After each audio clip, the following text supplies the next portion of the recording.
بسم اللہ الرحمن الرحیم الحمد للہ رب العالمین والعاقبۃ للمتقین والصلاة والسلام علی سید الانبیاء والمرسلین۔ آسان فقہ برائے خواتین کورس کے سلسلے میں آج سبق نمبر 47 کے ساتھ آپ کی خدمت میں حاضر ہیں۔ آج کے سبق میں ہم عمرے کے مسائل پڑھیں گے۔ عمرے کے اکثر مسائل کا ذکر تو حج کے مسائل میں آ چکا ہے، لیکن چونکہ آج کل عمرہ کے لیے ہمارے مسلمان بھائی کثرت سے سفر کرنے لگے ہیں اور اکثر مستقل سفر عمرہ ہی کا ہوتا ہے، اس لیے تفصیل کے ساتھ عمرہ کے فضائل، فرائض، واجبات اور ادائیگی کا طریقہ اور اس کے ضروری مسائل جاننا بھی ضروری ہے۔ جہاں تک عمرہ کے فضائل کی بات ہے تو نبی کریم صلی اللہ علیہ وسلم نے فرمایا کہ حج اور عمرے پر بار بار جایا کرو اور حج اور عمرہ پے در پہ کیا کرو، کیونکہ یہ تنگ دستی اور گناہوں کو اس طرح دور کر دیتے ہیں جیسے بھٹی لوہے اور سونے چاندی کے میل کو دور کر دیتی ہے۔ اسی طرح عبداللہ بن عباس رضی اللہ تعالی عنہ سے روایت ہے کہ رسول کریم صلی اللہ علیہ وسلم نے فرمایا رمضان میں عمرہ حج کے برابر ہے، اور ایک اور روایت میں فرمایا کہ رمضان میں عمرہ میرے ساتھ حج کرنے کے برابر ہے۔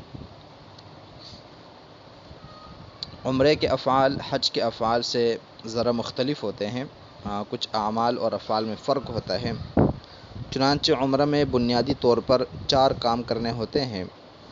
نمبر 1، میقات سے عمرہ کا احرام باندھنا، یعنی عمرہ کی نیت کر کے تلبیہ پڑھنا۔ نمبر 2، مکہ معظمہ پہنچ کر طواف کرنا۔ نمبر 3، صفا اور مروہ کے درمیان سعی کرنا۔ نمبر 4، حلق یا قصر کرنا، یعنی سعی سے فارغ ہو کر سر کے بال منڈوانا یا کٹوانا۔ پھر ان 4 میں سے 2 چیزیں فرض ہے۔ نمبر 1، عمرہ کا احرام باندھنا۔ نمبر 2، طواف کرنا۔ اور 2 چیزیں ان میں سے واجب ہے، یعنی سعی کرنا اور سعی سے فارغ ہو کر سر کے بال منڈوانا یا کٹوانا۔ عمرے کے اندر مردوں کے لیے 2 چیزیں مسنون ہے۔ نمبر 1، رمل، اور نمبر 2، اجتباع۔ رمل کا مطلب گزشتہ سبق میں بتایا تھا کہ طواف کے پہلے 3 چکروں میں اکڑ کے چلنا، اور اجتباع کا مطلب یہ ہوتا ہے کہ مرد حضرات طواف کے دوران جب طواف شروع کریں تو چادر کا دایاں حصہ دائیں بغل کے نیچے سے نکال کر بائیں کندھے کے اوپر ڈال لے اور دایاں کندھا کھول کر رکھ دے۔ اس عمل کو اجتباع کہا جاتا ہے اور یہ پورے طواف کے دوران ہوتا ہے، یہ مسنون ہے۔ جہاں تک عمرے کے حکم کی بات ہے تو عمرہ سنت مؤکدہ ہے۔ جس کسی مسلمان کو مکہ مکرمہ پہنچنے کی قدرت ہو، اس کے لیے عمر بھر میں 1 مرتبہ عمرہ کرنا سنت مؤکدہ ہے، اور 1 مرتبہ سے زیادہ عمرے کے لیے جانا مستحب ہے۔ عمرے کا وقت کیا ہے؟ تو حج تو سال میں 1 ہی بار ہو سکتا ہے، کیونکہ شرعاً اس کے لیے تاریخ مقرر ہے۔ اس کی ادائیگی کے لیے 9 ذی الحجہ کے زوال کے بعد سے لے کر آنے والی رات کی صبح صادق ہونے سے پہلے احرام حج کی حالت میں عرفات پہنچنا بھی لازم ہے۔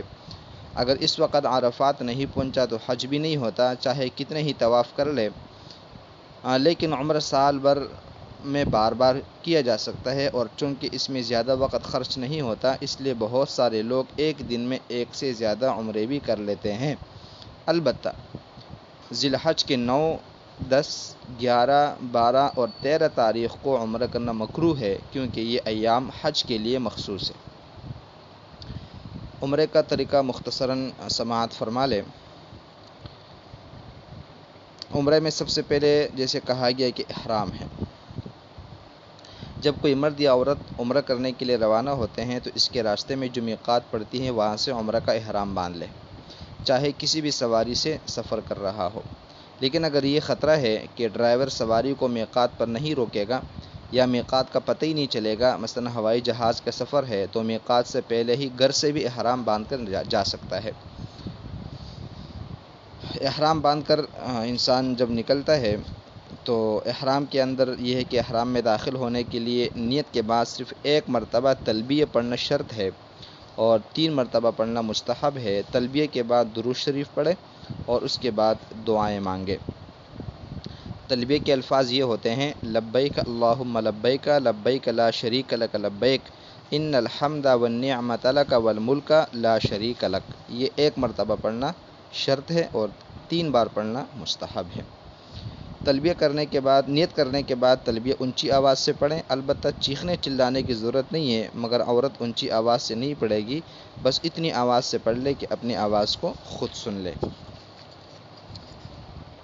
جب مکہ مکرمہ پہنچ جائے اور سامان کسی جگہ رکھ کر جب دل سے اطمینان حاصل ہو جائے تو وضو وغیرہ سے فارغ ہو کر مسجد حرام کی طرف روانہ ہو جائے۔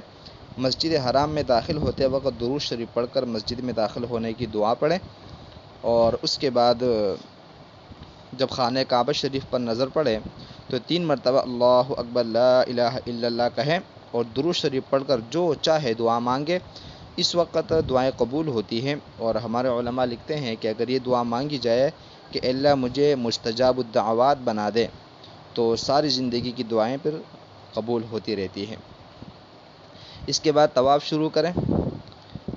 طواف کے اندر طریقہ یہ ہوتا ہے کہ خانہ کعبہ شریف کے اس کنارے کے قریب آنا چاہیے جس میں حجر اسود ہے اور اس طرح کھڑا ہو جائے کہ پورا حجر اسود دائیں طرف پڑے۔ یہاں کھڑے ہو کر طواف کی نیت اس طرح کرے کہ اے اللہ میں عمرہ کی ادائیگی کے لیے بیت اللہ کا طواف کرنے کا ارادہ کرتا ہوں، بس آپ اس کو قبول فرمائیں اور میرے لیے آسان فرمائیں۔ اردو میں بھی کہہ سکتے ہیں، عربی میں کہنا ضروری نہیں ہے۔ نیت کرنے کے بعد حجر اسود کے استلام کے لیے دائیں طرف ذرا سا چلے، حجر اسود بالکل سامنے آ جائے گا اور حجر اسود کے سامنے کھڑے ہو کر دونوں ہاتھ کانوں تک اٹھائیں جیسے نماز کے لیے اٹھائے جاتے ہیں، دونوں ہتھیلیاں حجر اسود کی طرف رہیں۔ اس کے بعد کچھ دعائیں ہوتی ہیں جو وہاں بتائی جاتی ہے، کتابیں ہوتی ہیں اس میں لکھی ہوتی ہے۔ اس کے بعد دونوں ہاتھوں کو چھوڑ دیں، پھر حجر اسود پر آ جائیں اور دونوں ہاتھ حجر اسود پر رکھیں، پھر دونوں ہاتھوں کے درمیان اپنا منہ رکھ کر اس کو بوسہ دیں۔ اگر رش کی وجہ سے بوسہ کا موقع نہ ملے تو دونوں ہاتھ یا سیدھا ہاتھ حجر اسود کو لگا کر اس ہاتھ کو چھوم لے۔ اگر یہ بھی نہ ہو سکے دونوں ہاتھ اٹھا کر حجر اسود کی طرف دونوں ہتھیلیوں سے اشارہ کریں، پھر دونوں ہتھیلیوں کو بوسہ دے دیں اور اس کے بعد جو ہے طواف کا آغاز ہو جاتا ہے۔ طواف مکمل کرنے کے بعد پھر سعی ہوتی ہے۔ طواف کے 2 رکعات سے فارغ ہو کر حجر اسود کا استلام کر کے صفا مروہ کی سعی کے لیے روانہ ہو جائے۔ سعی کا آغاز صفا سے ہوتا ہے اور مروہ پر جا کر یہ سعی جو 7 چکر ہے یہ مکمل ہو جاتے ہیں۔ صفا مروہ کے درمیان 7 چکر پورے کرنے کے بعد مروہ پر پورے سر کا حلق کرائیں، یعنی سر منڈوائیں یا پورے سر کے بال 1 انگلی کے پورے کے بقدر کٹوا دیں۔ سر منڈوانے کو حلق اور بال کتروانے کو قصر کہتے ہیں اور حلق قصر سے افضل ہوتا ہے۔ البتہ خواتین کے لیے سر کے بال منڈوانا حرام ہے اور وہ پورے سر کے بال 1 پورے کے بقدر کاٹے گی۔ احرام سے نکلنے کے لیے کم از کم چوتھائی سر کا حلق یا قصر لازم ہے اور پورے سر کا حلق یا قصر کرنا یہ سنت ہے۔ اگر بال اتنے چھوٹے ہو کہ 1 پورے کے بقدر نہ کٹ سکتے ہوں تو حلق ہی لازم ہوگا۔ عمرہ کی سعی کے بعد جب حلق یا قصر کر لیا تو عمرہ کے افعال پورے ہو گئے اور ابھی آدمی احرام سے نکل گیا۔ اب دوبارہ اگر عمرہ کرنا ہے تو اس کے 2 طریقے ہیں، یا تو مقام تنعیم جو مکہ مکرمہ سے تقریباً 3 میل کے مسافت پر ہے، اللہ کے نبی نے عائشہ رضی اللہ تعالی عنہا کو یہیں سے عمرہ کرنے کا حکم دیا تھا اور وہاں ایک مسجد بنی ہے جس کو مسجد عائشہ کہا جاتا ہے، تو یا تو وہاں آ کر یہ حدود حرم سے باہر ہے وہاں سے احرام باندھے اور پھر جا کر عمرہ کرے، اور یا پھر مقام جعرانہ جو طائف کی طرف ہے اور یہ مکہ مکرمہ سے 9 میل کے فاصلے پر ہے، وہاں جائیں، یہ بھی حدود حرم سے باہر ہے، وہاں سے احرام باندھے اور پھر آ کر یہاں بیت اللہ کا طواف کرے اور پھر عمرے کے افعال ادا کرے۔ لیکن علماء فرماتے ہیں کہ بار بار عمرہ کرنے کے بجائے اگر بار بار طواف کر لیا جائے تو یہ بہت زیادہ بہتر ہوتا ہے، کیونکہ جتنا وقت جو ہے وہ عمرے میں خرچ ہوتا ہے اس سے کم وقت طواف کے اندر خرچ ہوتا ہے، لہذا بار بار عمرہ کرنے کے بجائے اگر بار بار طواف کر لیا جائے تو یہ زیادہ بہتر ہے۔